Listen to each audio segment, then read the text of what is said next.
कि world indigenous जो peoples हैं, दुनिया के सबसे पुराने लोग, दुनिया के सबसे पहले नागरिक और दुनिया को जीने लायक बनाने वाले लोगों का दिन है। इसलिए जब हम आज यहाँ छत्तीसगढ़ के बालोद में विश्व मूल निवासी आदिवासी दिवस मना रहे हैं, तो इसका रिश्ता दुनिया भर के देशों के उन तमाम मूल निवासी लोगों से मिलता है। उन सबको हमें याद करना होगा।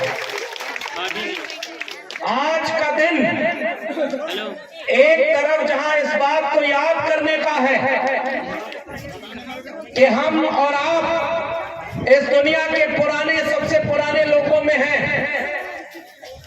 तो हमारे और आप में कोई अगर बांटे या अलग अलग बताए तो इस बात को पहचानने का भी दिन है कि अगर जितने मूल निवासी हैं, इस धरती के पहले बाशिंदे हैं, आज के दिन हमें फिर से संकल्प लेना होगा कि बांटने वालों की साजिश को हम कामयाब नहीं होने देंगे और हम सब मूल निवासी एक होंगे।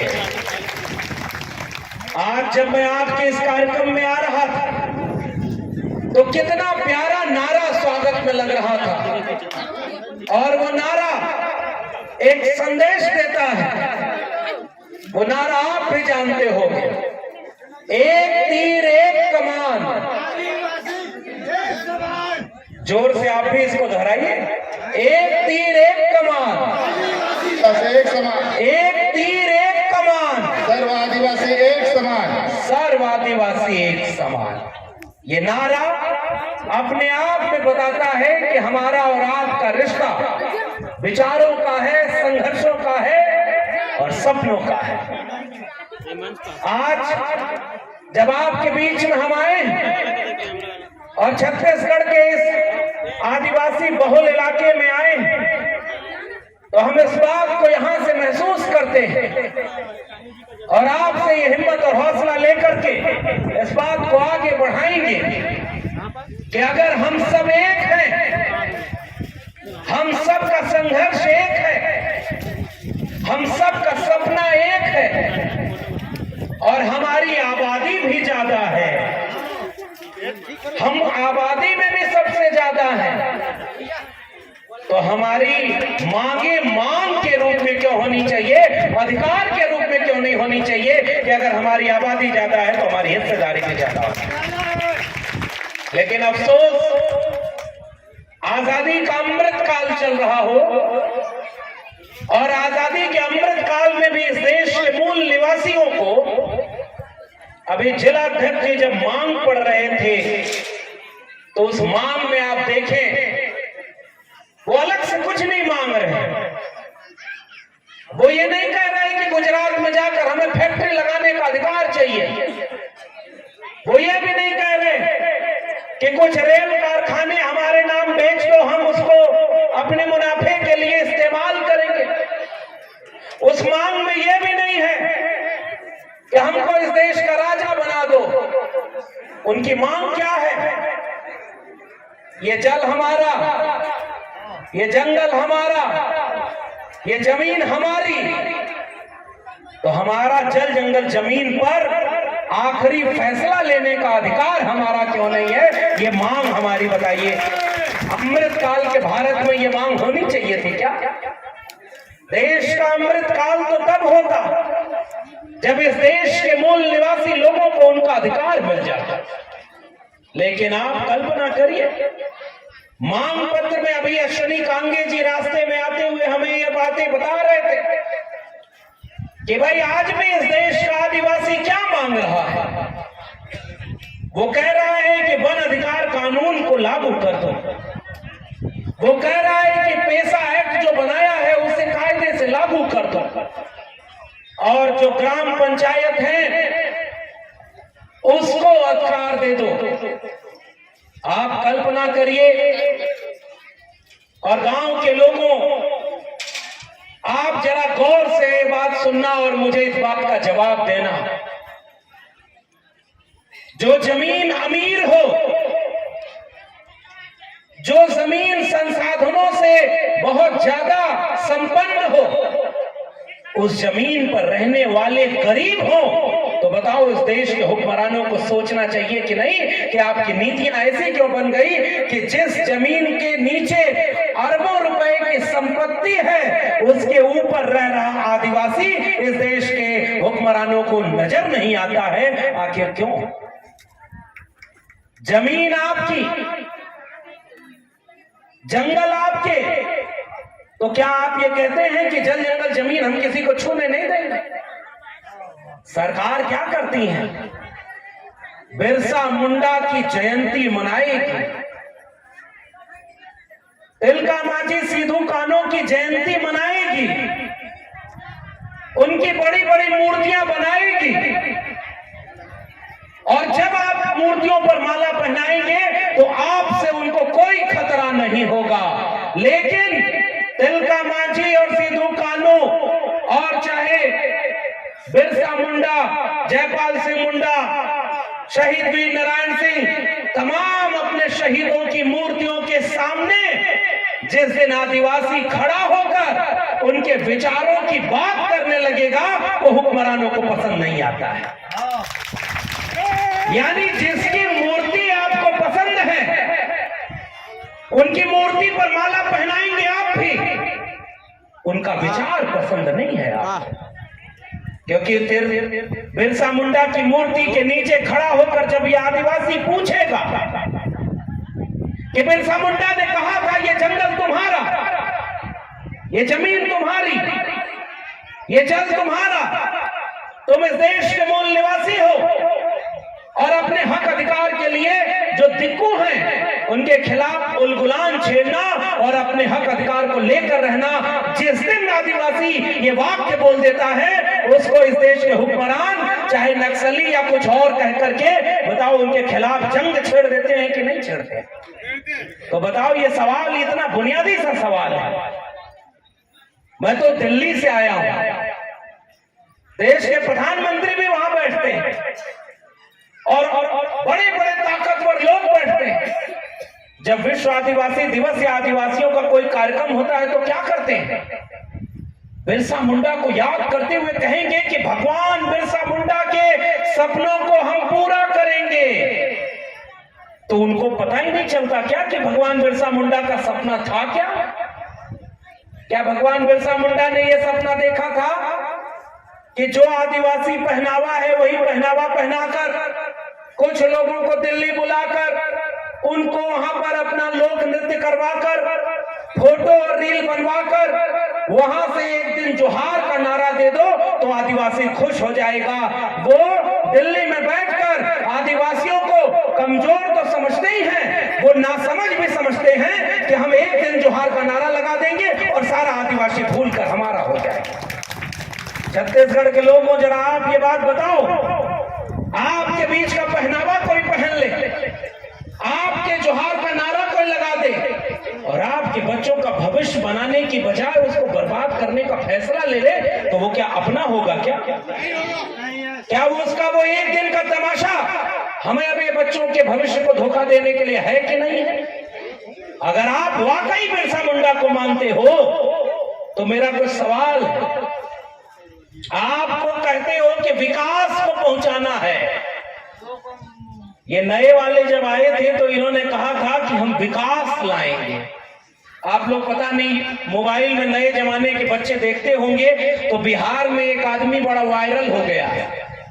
वो इंटरव्यू देते देते मीडिया से बोला कि विकास को खोज रहा हूं, 12 साल से मिल नहीं रहा, कहां है विकास? और जब वो घूमता है तो जोर जोर से पूछने लगता है, विकास विकास कहां हो? पता चला 12 साल हो गया, विकास पैदा ही नहीं हुआ है। वो एक आदमी बिहार में मजाक उड़ाते हुए कहता है कि इतने साल से हो गया है, खोज रहा हूं, विकास को मिलता ही नहीं। आदिवासियों के बीच आए जिन्होंने वादा किया था कि हम विकास ले आएंगे, आकर देखें उनकी बड़ी बड़ी मशीनें आती हैं, जमीन के नीचे कहां लोहा है खोज लेती हैं, जमीन के नीचे कहां इस्पात है, कहां जो है वो खनिज संसाधन है खोज लेती हैं।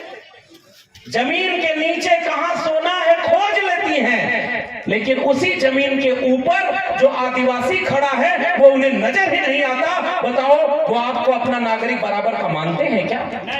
अगर मानते तो जिस जमीन के ऊपर का आदमी नहीं नजर आता, उस जमीन के नीचे का खनिज ही केवल नजर आता है। तो बताओ, वो विकास आपके लिए है या विनाश है? आपकी सड़कें पहुंच गई जंगल, आपके बड़े बड़े कल कारखाने पहुंचने लगे जंगल, और जंगल में बैठा आदिवासी पूछ रहा है हमारे बच्चों के लिए स्कूल कब आएगा जंगल, हमारे बच्चों के लिए अस्पताल कब आएगा जंगल में। उस सड़क पर चल करके केवल तानाशाहों के लोग आते हैं। आदिवासी बच्चा उसी सड़क पर खड़ा होकर एक दिन पूछता है कि मेरे गांव में जहां चलने के लिए सड़क नहीं है, उस सड़क में मेरा स्कूल का मास्टर कब आएगा जो मुझे शिक्षा देगा, ताकि मैं भी उल गुलाम का नारा जोर से लगा सकूं। आपने सड़क बनाई तो क्या स्कूल खोला, अस्पताल खोला? आपको वो आदिवासी नजर नहीं आता। विश्व आदिवासी दिवस पर यह सवाल हम यहां से दिल्ली तक सुनाना चाहते हैं कि आपके इस इलाके में कितना स्कूल, कॉलेज और विश्वविद्यालय बना। आखिर इंसान और इंसान की कीमत बराबर। जब मैं यहां देखता हूं इस देश में एक मसीहा हुआ जिसका नाम था बाबा साहब डॉक्टर भीमराव अंबेडकर, जिन्होंने संविधान बना करके कहा कि राजा रानी के पेट से पैदा नहीं होगा, जनता के वोट से पैदा होगा, और हर व्यक्ति की बराबर की वोट की कीमत होगी। जितना अंबानी और अडानी के वोट की कीमत, उतना आपके भी वोट की कीमत। ये संविधान ने आपको अधिकार दिया। अब जरा ये सवाल मेरा आपसे है, क्या वाकई आपके और उनके वोट की कीमत एक है? क्या हम भी वोट देते हैं तो हमको उतना फायदा मिलता है जितना मिलना चाहिए?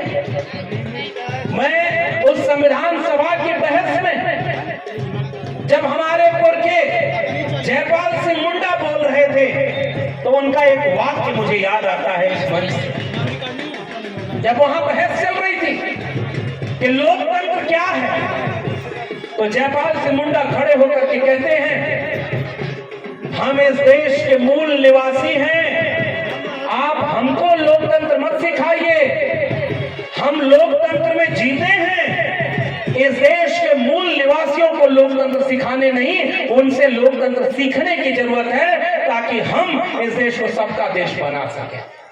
जयपाल सिंह मुंडा ने क्या कहा?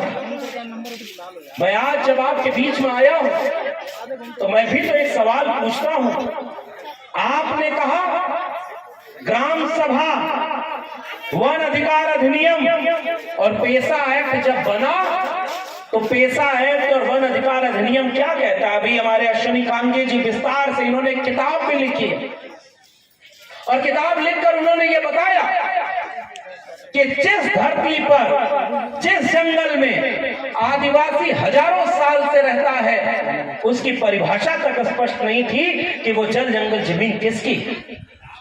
उसके लिए जब ये कानून आए, आपके लिए संविधान में प्रावधान आया कि अगर वो अनुसूची 5-6 है, पेशा अधिकार एक्ट है, वन अधिकार अधिनियम है, तो वो लागू क्यों नहीं होता?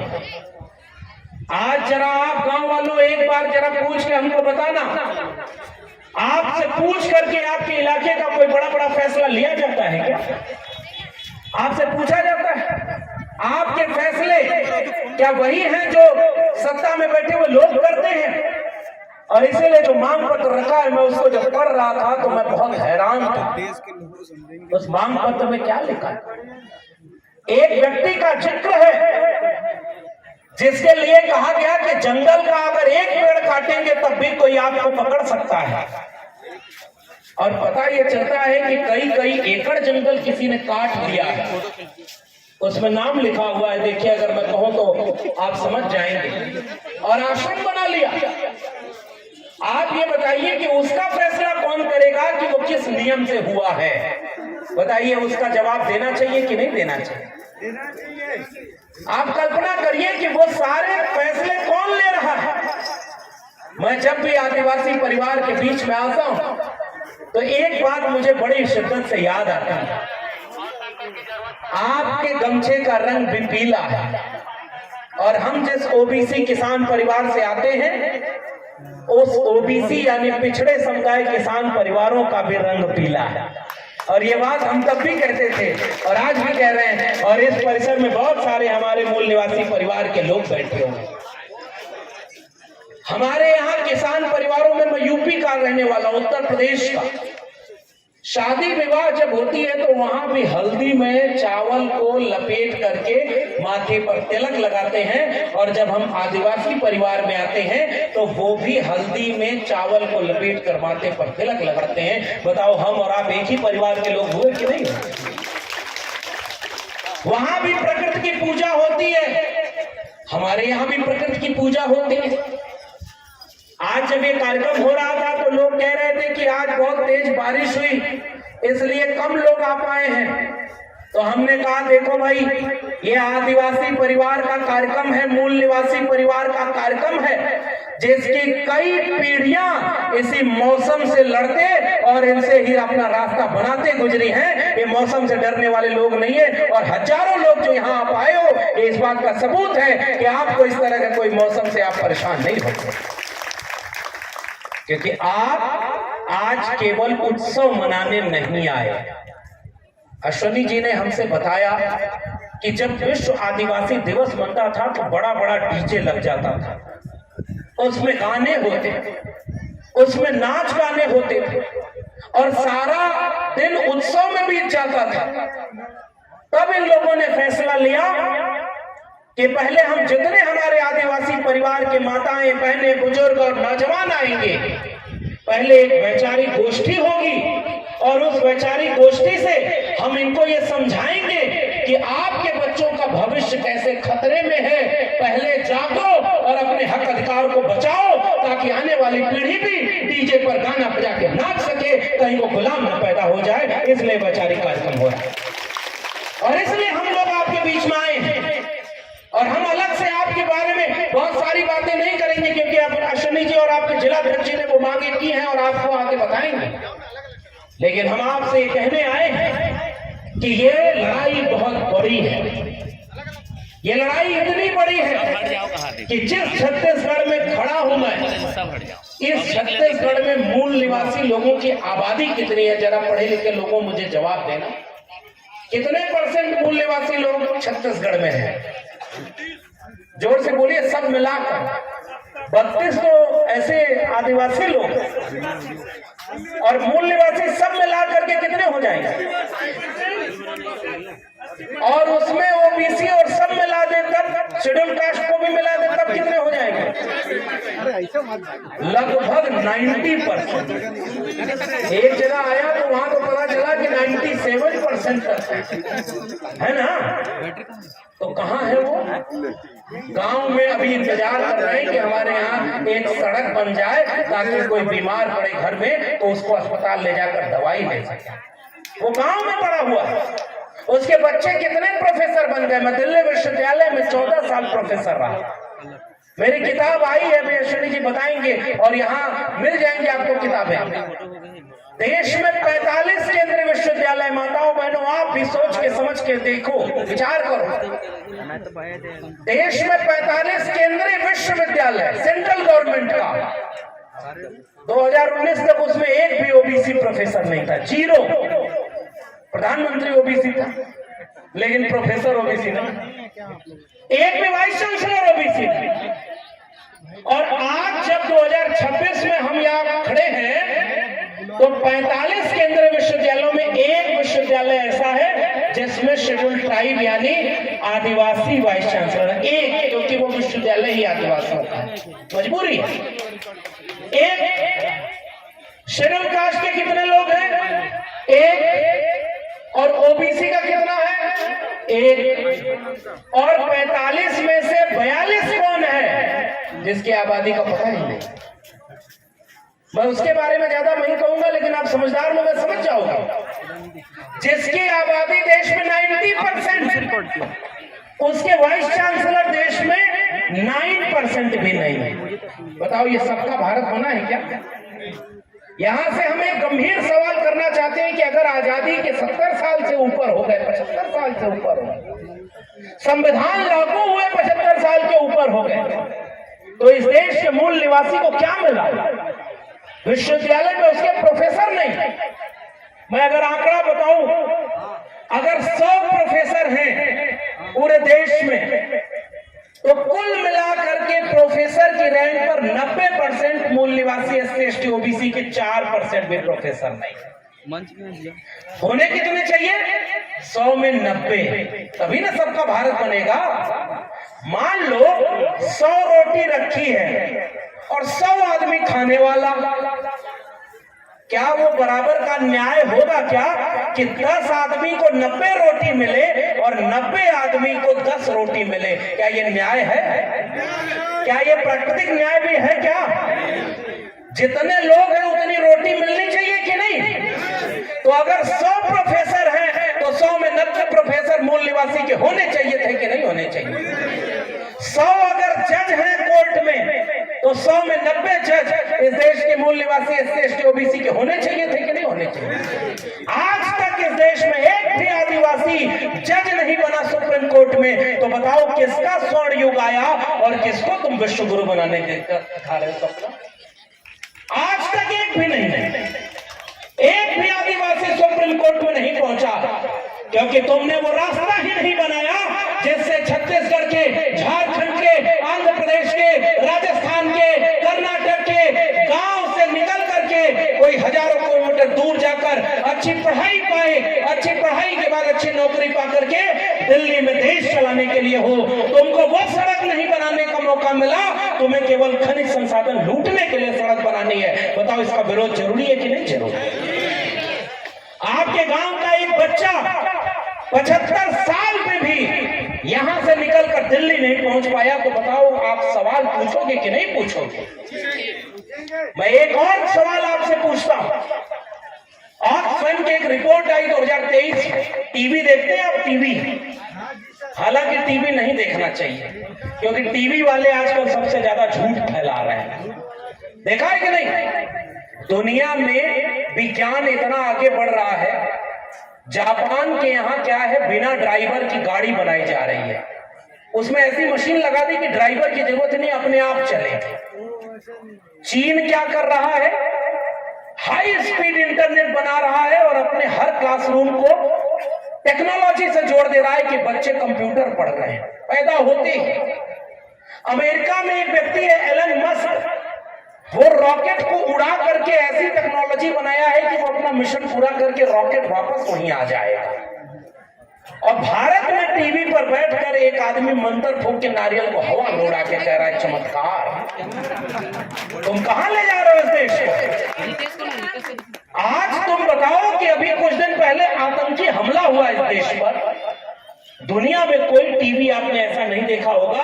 हमारे यहाँ के टीवी चैनल वाला एक दिन बोला, बधाई हो, हमारे देश की सेना घुस गई पड़ोसी देश में और इस्लामाबाद पर कब्जा कर लिया। रात में बोला, हम सवेरे उठ के देखे कि अब तो इस्लामाबाद तक पहुंच गया होगा, बाद में पता चला झूठी खबर थी। बताओ, ये टीवी आपका दुख दर्द कभी दिखाया? आप दिल्ली में जितना टीवी चैनल वाला है उसमें कभी आपने अपनी समस्या पर एक टीवी शो देखा क्या? आदिवासियों के इलाके में एक भी अस्पताल नहीं है, इस पर प्राइम टाइम में कभी डिबेट होते सुनी क्या आपने? आपकी डिबेट तब होती है जब आपके यहाँ कोई मर जाता है। जब आप मर जाते हैं तब आपके वहां डिबेट होती है। किसान जब आत्महत्या कर लेता है तब टीवी पर डिबेट होती है कि किसानों की समस्या क्या है। आदिवासी जब मारा जाता है तब लोग सोचते हैं कि अच्छे इस देश में आदिवासी भी रहते हैं। दिल्ली को बालोद की आवाज सुनाई नहीं देती, ये मैं बहुत कड़वी बात आपको बोल के जा रहा हूं, क्योंकि हमने उस आवाज की ताकत खो दी थी। जिस आवाज में ताकत बिरसा मुंडा उन गुलाम कहते हुए भर के गए थे, हम उस ताकत को नहीं बचा पाए। इसलिए हमारी कोई औकात नहीं। और बहुत माफी के साथ कहना चाहता हूं, जिस दिन आपके जल जंगल जमीन को लूटना होता है, पहले कुर्सी पर आपके बीच के एक आदमी को बिठाया जाता है। छत्तीसगढ़ वालों, इशारे में आप भी समझ जाओगे कि मैं किसकी बात कर रहा हूं। छत्तीसगढ़ के रायपुर की कुर्सी पर कोई बैठा हो या दिल्ली की सबसे ऊंची कुर्सी पर बैठा हो, दोनों आज आदिवासी ही तो है। और इस विश्व आदिवासी दिवस पर अगर मैं मणिपुर की बात न करूं तो बताओ ये बात अधूरी होगी कि नहीं। आज 75 साल बाद आदिवासी परिवार की 2 महिलाओं को कपड़े उतार करके घुमाया गया। 3 साल से मणिपुर चल रहा है और इस देश में 56 इंच का सीना कहने वालों की हिम्मत नहीं हुई कि वो मणिपुर जाकर के उस आग को बुझा सके। इसका आप पर आके उतारा। आपको बिरसा मुंडा की तस्वीर याद रहती है माला पहनाने के लिए, ताकि आदिवासियों को आप वोट ले सकें। लेकिन आपको आदिवासी जब हक मांगता है तो आप क्या करते हो? ये मांग पत्र जो रखा है, इस मांग पत्र में ऐसे ऐसे लोगों का जिक्र है जिसके बारे में मैं यहां नहीं बोलूंगा, क्योंकि मुझे लौटकर उत्तर प्रदेश जाना है जहां फर्जी मुकदमा हो जाता है। हालांकि मुकदमा फर्जी यहां भी होता है और हमसे बेहतर ये आप लोग जानते हो। देश के गृह मंत्री से एक बार पूछा गया कि आपने इतने आदिवासियों को मारा, प्रमाण कहां है कि वो कौन थे? तो देश की संसद में इसका जवाब दिया गया कि मिस्टेकन आइडेंटिटी थी, हमसे गलती हो गई। बताओ आज भी आपके जान की कीमत क्या है कि कोई मार दे और उसके बाद कहे कि गलती हो गई थी। आज कहा जाता है कि हमने पूरे भारत को नक्सल मुक्त कर दिया। अच्छी बात है, हम तो बाबा साहब डॉक्टर अंबेडकर के संविधान में यकीन रखते हैं। हम ये मानते हैं कि कलम की ताकत सबसे बड़ी ताकत होती है, वोट की ताकत सबसे बड़ी ताकत होती है। इस देश का आदिवासी अपने हाथ में इस तरह की बंदूक लेके तो नहीं घूमता, लेकिन फिर भी मैं जानना चाहता हूं कि हसदेव के जंगलों को कटने से इस देश का आदिवासी क्यों नहीं बचा पाया और सरगुजा के जंगल को भी, अपनी जमीन को क्यों नहीं बचा पाया? ये सवाल आज आदिवासी को विश्व आदिवासी दिवस पर पूछना होगा। अगर आप में ताकत थी, जिस दिन हुकूमत बदलती है, दिल्ली से एक नारा लगाता है एक निजाम, एक पेड़ मां के नाम, और जिस दिन वो वहां पर फोटो खिंचवाता है एक पेड़ मां के नाम, उसी दिन छत्तीसगढ़ और झारखंड के लाखों पेड़ अडानी के नाम कटवा देता है। बताओ इस बात का सवाल यहां से पूछा जाना चाहिए कि नहीं? ये आप किसको धोखा देना चाहते हैं? और मैं तो पिछले दिनों बस्तर गया था। बस्तर में जाके पता चला कि देश के गृह मंत्री के बेटे के नाम भी वहां जमीन है। 200 एकड़ जमीन है।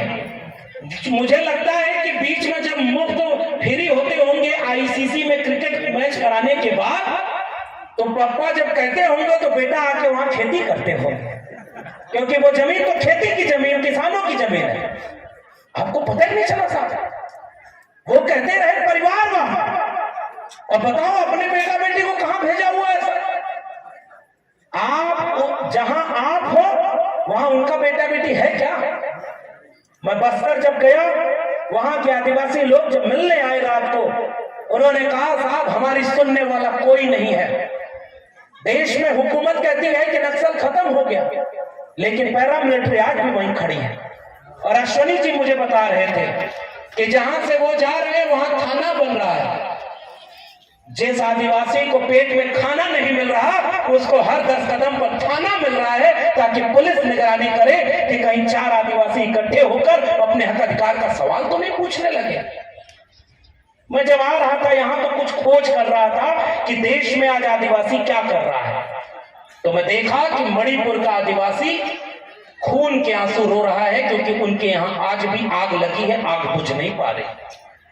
मैं जब यहां आ रहा था तो मैंने रास्ते में देखा केन बेतवा मध्य प्रदेश में 2 नदियां हैं, उन नदियों को जोड़ने की एक परियोजना सरकार ने बनाई। उस परियोजना में 200 गांव से ज्यादा विस्थापित हो रहे, पूरा गांव डूब रहा है, और वहां के आदिवासी कई दिन तक पानी में खड़े रह के आंदोलन किए, दिल्ली ने नहीं सुना। फिर पानी पर चिता बनाकर लेट गए, दिल्ली ने नहीं सुना। एक दिन उन्होंने फांसी का फंदा बनाया और लटक करके विरोध किया कि अगर हमारा ये गांव नहीं बचेगा तो हम जी कर क्या करेंगे, दिल्ली ने नहीं सुना। और आज भी वहां आदिवासी मध्य प्रदेश का संघर्ष कर रहा है, और आज इंटरनेट पर खोज कर देखना, देश के प्रधानमंत्री वहां कुछ आदिवासियों को रील बनवाने के लिए डांस करवा रहे हैं। बताओ आपको चुनना और पहचानना होगा कि नहीं, कौन आपके भविष्य के लिए लड़ रहा है और कौन आपके भविष्य के लिए खतरा है। मैं आपसे सवाल करके जा रहा हूं, मैं आपसे सवाल करके जा रहा हूं कि झारखंड में आज तक दिल्ली के एम्स के जैसा अच्छा एम्स क्यों नहीं बन पा रहा है? एक बात आदिवासी परिवार के, मूल निवासी परिवार के लोगों आप जानते हो, अगर किसी सरकारी कंपनी को सरकार कहती है कि आइए आप यहां पर कंपनी लगाइए, तो शर्त देते हैं अगर आप यहां कंपनी लगाएंगे तो यहां के बच्चों को रोजगार देंगे। बताओ कहती है कि नहीं? जरा हाथ उठा के बताओ, नियम है ना? अगर कंपनी लगाएंगे तो रोजगार देंगे ना? बोलिए जरा जोर से। अगर कंपनी लगेगी तो दवाई मिलेगी कि नहीं? उनकी जिम्मेदारी है कि पढ़ाई मिलेगी कि नहीं? जरा बताना कि छत्तीसगढ़ में जितनी कंपनियां लगी, कितने में आपके बेटा बेटी को नौकरी मिली? गंभीर सवाल है कि नहीं?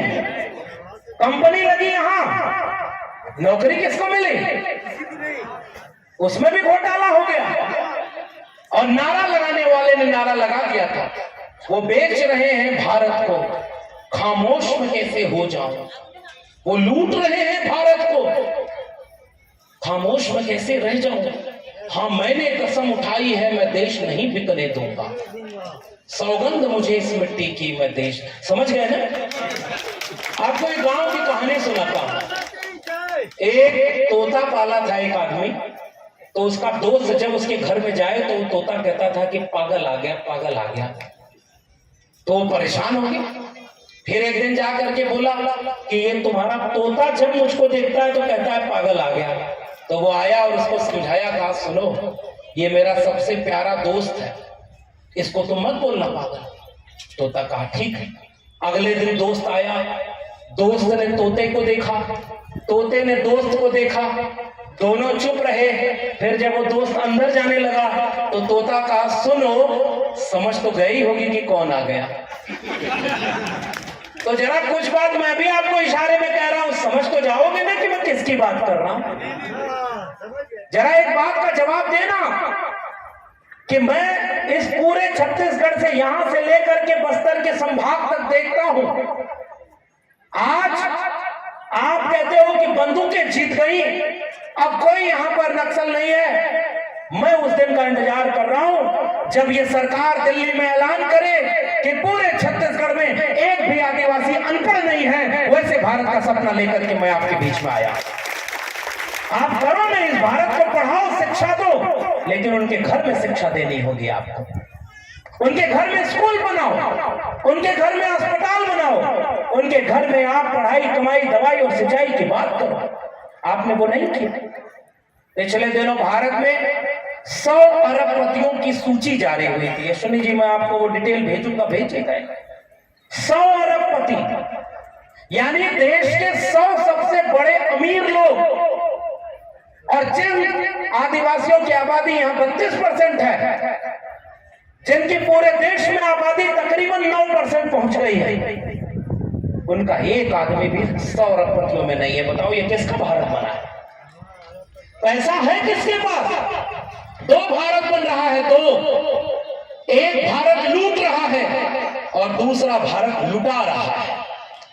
इसीलिए हमारे बहुजन समाज के एक नायक चौधरी छोटू राम ने कहा था, ये जंग कमेरा बनाम लुटेरा की है। हम मूल निवासी कमेरा लोग हैं जो मेहनत करके, श्रम करके इस दुनिया को रहने लायक बनाते हैं, और कुछ लोग हमारी मेहनत को लूट रहे हैं। आज 9 अगस्त को ये हिसाब करने का दिन है कि अब हमारी मेहनत को हम किसी को लूटने नहीं देंगे। अब हमारे श्रम का हिसाब होगा, जिसकी जितनी संख्या भारी उसके उतने हिस्से का। भाई ये भारत किसका है? आप तिरंगा फहराने के लिए संसद में कानून बनाते हो कि हर घर तिरंगा फहराया जाएगा। हमारे तो सीने में भी तिरंगा है। तुम कभी इम्तिहान लेकर के भी तो देखो।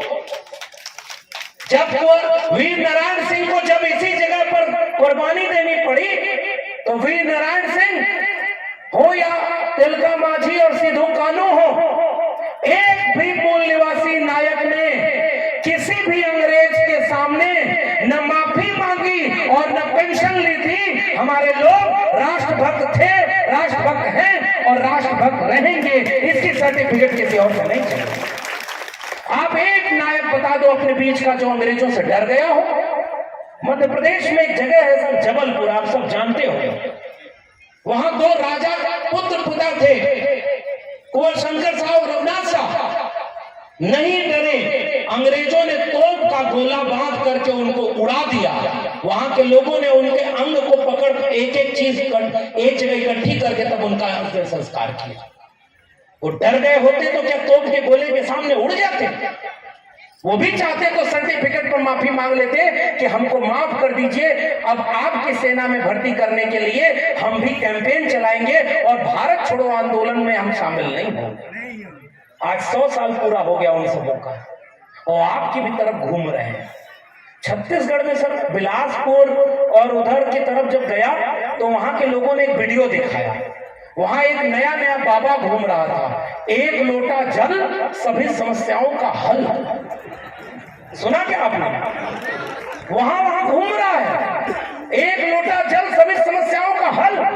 और जो जल जंगल जमीन का वो रखवाला है, जिसने जल जंगल जमीन को बचाया है, सारी समस्याएं उसके ऊपर ठोक दी गई। बताओ, इन बाबाओं से अपने छत्तीसगढ़ को बचाना जरूरी है कि नहीं?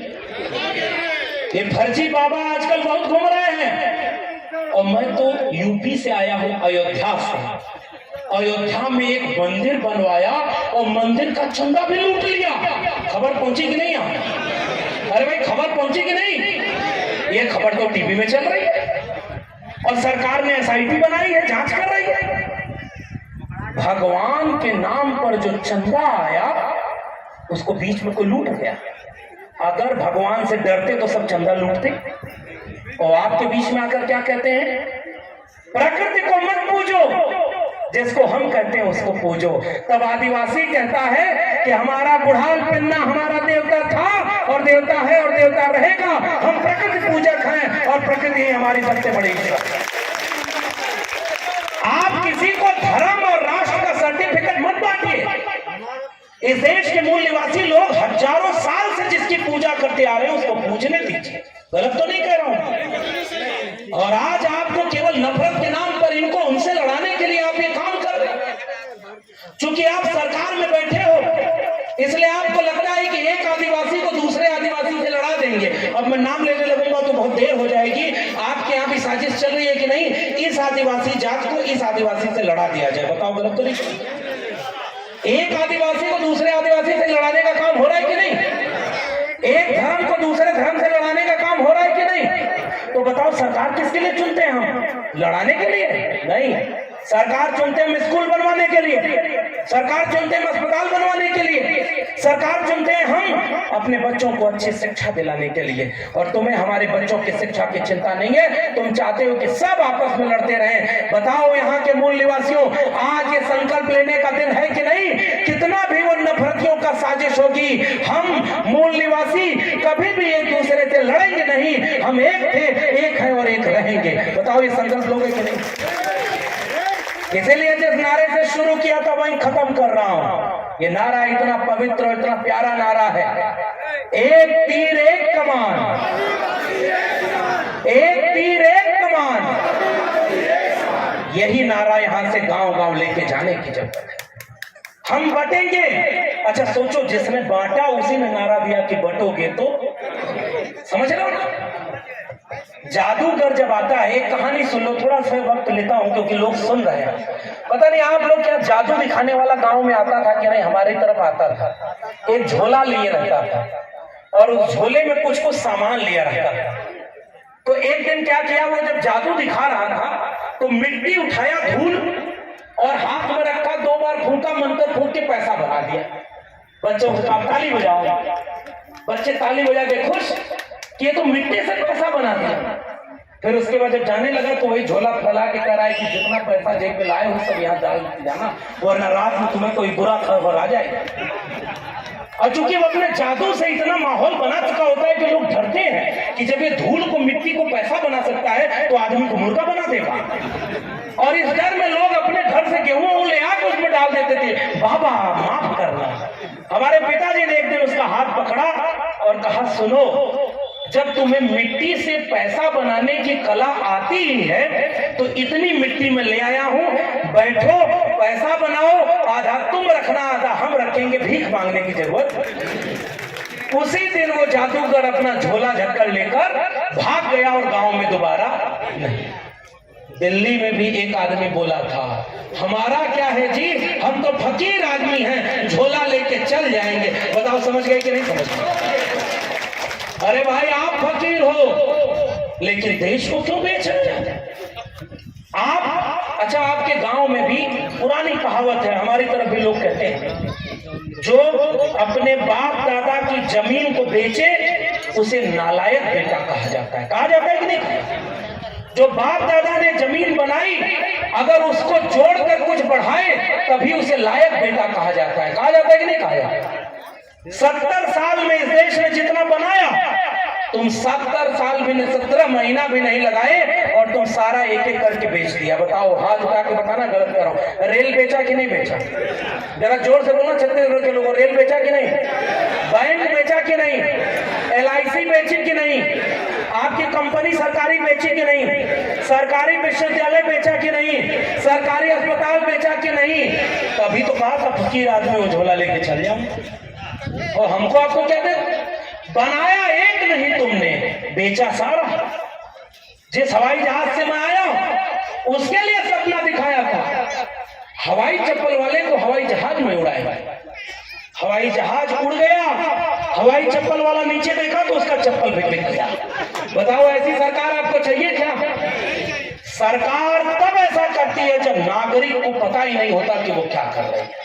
याद रखो, जैसी जनता होती है वैसी सरकार में होती है। अगर जनता जागरूक होती तो बाबा साहब का संविधान हाथ में लेकर के ऐसी सरकार जो अपने नागरिकों के खिलाफ है उसको लोकतांत्रिक तरीके से हटा देती और जनता ना सरकार ले आती। जनता का जनता के लिए जनता पर जाता है। ये हम कह रहे हैं आपके बीच में। जो सरकार जमीन के ऊपर के आदिवासी को नहीं देखती, उसका निशाना जमीन के अंदर है। छत्तीसगढ़ के उस जिले का नाम बताना जिसमें अडानी को एक पेड़ 1 लाख हेक्टेयर वाला 1 रुपए के लीज पर मिला था। बताओ वो जिला कौन सा है? बिहार में कौन सी जगह है? भागलपुर से लेकर के नीचे इधर छत्तीसगढ़ झारखंड तक 1 रुपए में। आप जरा जमीन मांग के देखना, सरकार 1 रुपए में आपको दे देगी। और यहां सब अडानी को क्यों भैया? इसका मतलब यह है कि सब बारी बारी बेचा जा रहा है और वही लोग पैसा लगाकर चुनाव जितवा रहे हैं। गलत तो नहीं कह रहा? इसलिए मैं जाते आते केवल राजनीतिक बात नहीं कर रहा, मैं केवल ये बात कह रहा हूं, जनता अगर आपस में बिखरी रही तो उसको कोई हक अधिकार मांग के नहीं देगा, और हक अधिकार मांग के मिलता भी नहीं, उसे छीनना पड़ता है। एकजुट रहोगे तभी छीन पाओगे, वरना आपका भविष्य लूट लिया जाएगा और आने वाली पीढ़ी गुलाम पैदा होगी। ये मेरा वाक्य लिख कर रखना। ये जब अभी जिलाध्यक्ष जी यहाँ पर पढ़ रहे थे, जिलाध्यक्ष जी ने एक बात कही कि शिक्षा चाहिए हमें। मेरी किताब अभी आपको मिलेगी, खरीद कर पढ़ना। और एक बात किसी ने बहुत अच्छी लिख कर दी, मैं तो उसे पहले से ही हर जगह बोलता हूँ। आपको जानते हो सबसे जरूरी चीज क्या है? कलम और किताब। किसी की शादी में जाओ, किसी के बर्थडे में जाओ, किसी के कहीं भी घर में मिलने जाओ, एक किताब खरीद कर ले जाना और किताब ही भेंट किया करो। और किताब जब गांव गांव पहुंचेगी, फूल माला तो शाम तक सूख जाता है, किताबें जीवन भर हरी रहती हैं और पीढ़ियों को मुक्ति देती हैं। इसलिए किताबों को गिफ्ट करना सीखो। जितने लोग सक्षम हैं, आप किताबों को खरीद करके बांटिए मुफ्त में। अभी अश्विनी जी बता रहे थे, लाखों प्रतियां पैसा एक्ट पर इन्होंने इतनी अच्छी किताब लिखी है, क्यों नहीं घर घर पढ़ना चाहिए। और एक बात और बड़ा कह के जाऊं, सर्व आदिवासी समाज और सर्व मूल्यवासी समाज है। सरकार जो कर रही है करने दो। आप हर गांव में एक कमेटी अपनी बनाओ जिसमें SC ST OBC सब लोग शामिल हो, और गांव में कोई विवाद कोई आपस में लड़ाने का करे तो गांव के लोग आपस में बैठे और उसको वही निपटा लें। बताओ इस बात की जरूरत है कि नहीं? बाहर से जो लोग साजिश करने आएंगे उनकी साजिश को मैं रोक सकते हैं कि नहीं रोक सकते? इसलिए प्रोफेसर की डायरी जो मैंने किताब लिखी है उसमें मैंने ये बात लिख दी, इस देश की हुकूमत ने शिक्षा को बेच लिया। कुछ दिन पहले दिल्ली में एक आंदोलन हुआ था, देखा आपने? चिंजी आंदोलन उसको कह रहे हैं। नई पीढ़ी के नौजवान थे और नौजवान दिल्ली में जब उतरे तो बंदूक चला दिया, आंसू गैस के गोले सीने पे मारे। मैं छत्तीसगढ़ जब आता हूं तो ये बात क्या कहूं, यहाँ के लोग तो जाने कितना अन्याय कितने साल से झेल रहे हैं। वो जब एक सड़क के लिए जाते हैं कि यहाँ सड़क ऐसे मत बनाओ कि आप हमारा सब कुछ लूट लो, उनको किनारे करके बंदूक की तरफ पर जो चाहती है ताकतवर लोग करा लेते हैं। वो जनजी आंदोलन वालों ने क्या कहा था पता है?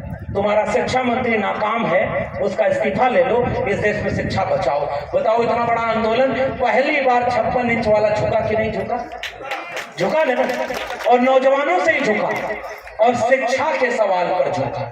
मेरी किताब पढ़ना, उसमें हमने लिखा है कि जो आरएसएस वाला आपके इलाके में घूम करके जल जंगल जमीन को कब्जा कर रहा है, वही सबसे पहले विश्वविद्यालय को कब्जा कर लिया, सिलेबस बदल दिया। बाल नरेंद्र की कथा पढ़ाएगा। बाल नरेंद्र समझ, मौजूदा प्रधानमंत्री, अपना सिलेबस में उनके यहाँ एक 6वीं की किताब चलती है बाल नरेंद्र।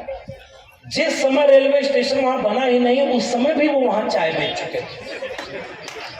हमारे यहाँ कहावत होती थी, झूठ बोले कौवा काटे। आपके यहाँ क्या कहा जाए? कौवा ही काटता है।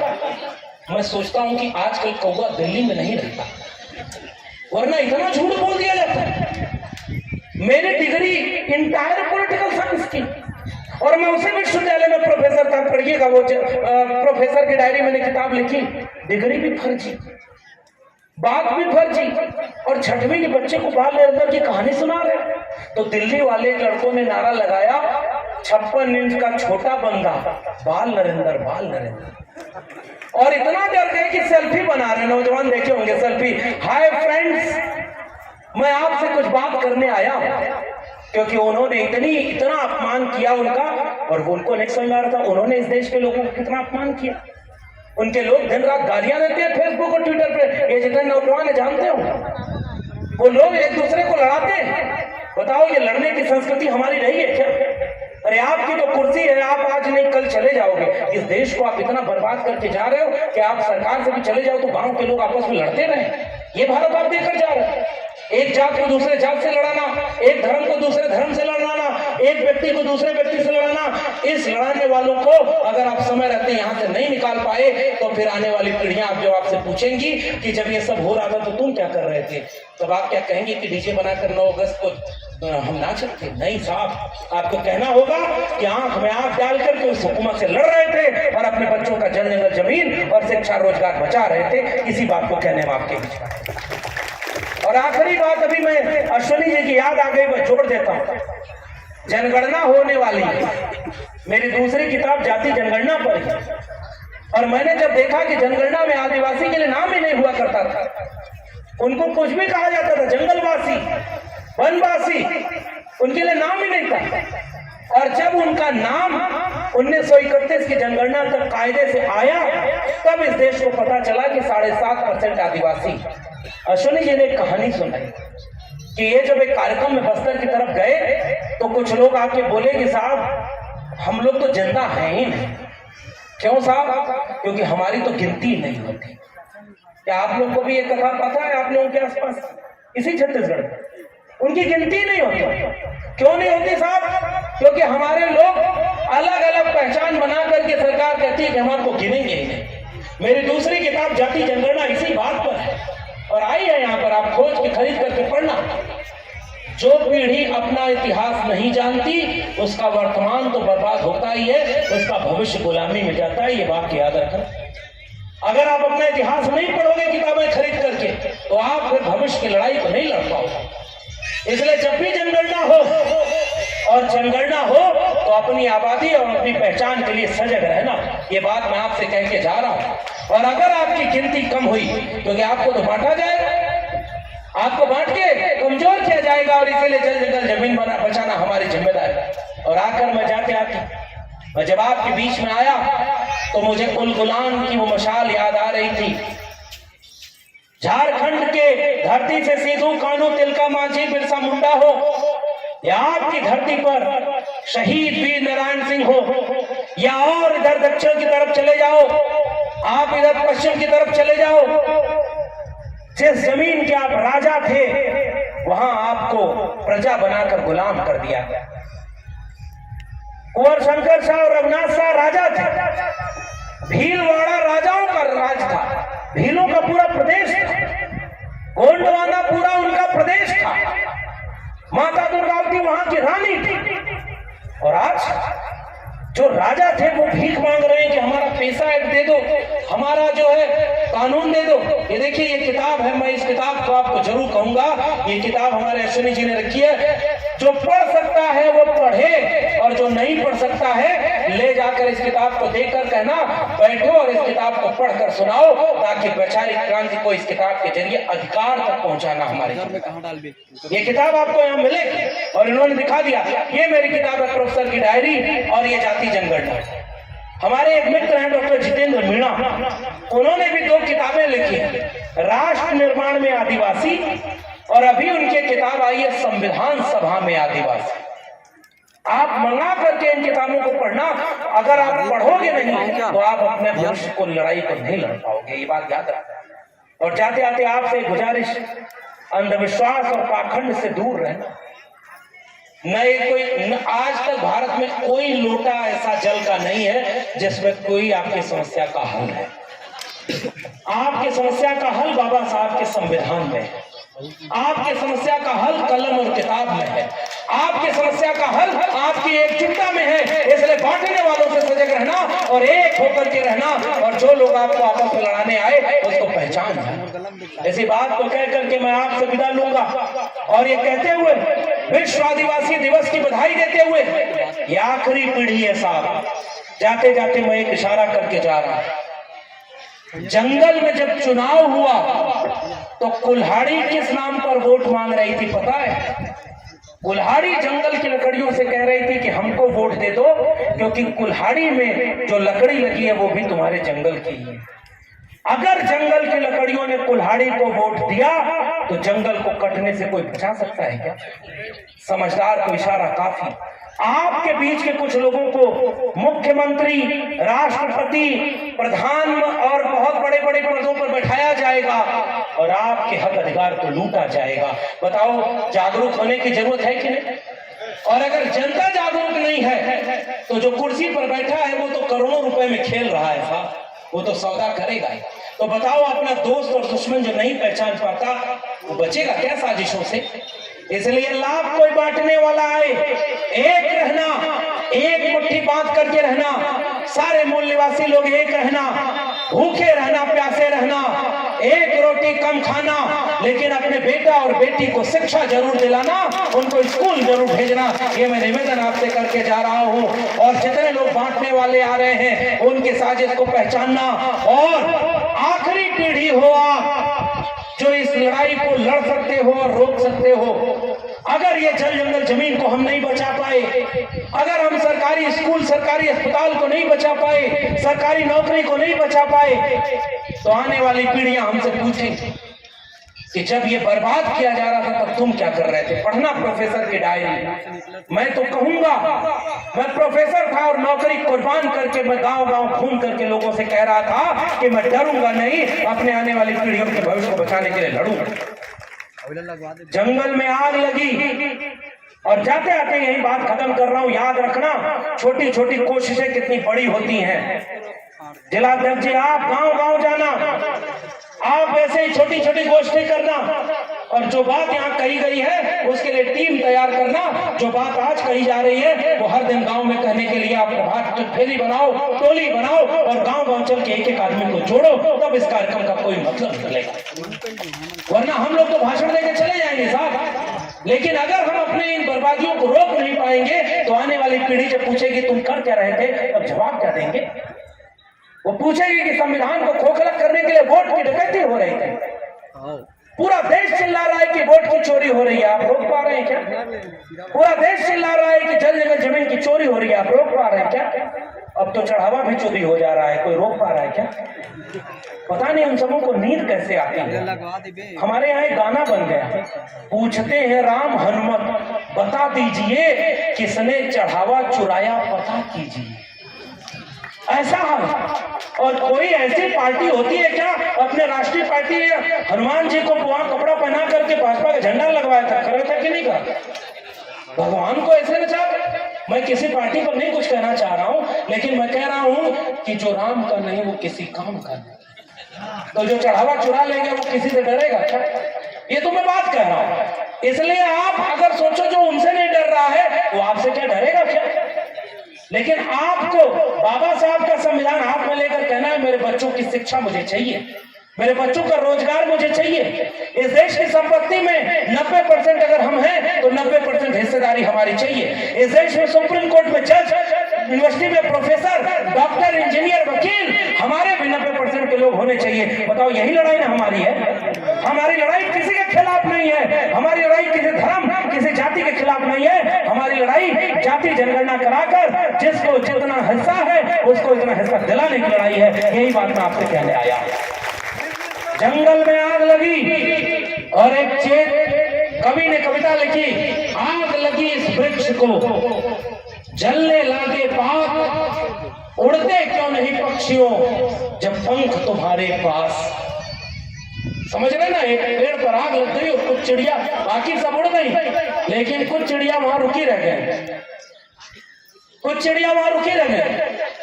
यहाँ महुआ का असर बहुत है और वो उड़ नहीं रही थी। तो कवि ने पूछा कि आग लगी इस वृक्ष को जलने लागे पात, उड़ते क्यों नहीं पक्षियों जब पंख तुम्हारे पास। वो जो जवाब था पक्षियों का उसे मेरा जवाब मानकर ले जाइएगा। फल खाएं इस वृक्ष का गंदे कीने पात, धर्म हमारा यही है जले इसी के साथ। तब जाकर के हमारा नैतिक अधिकार।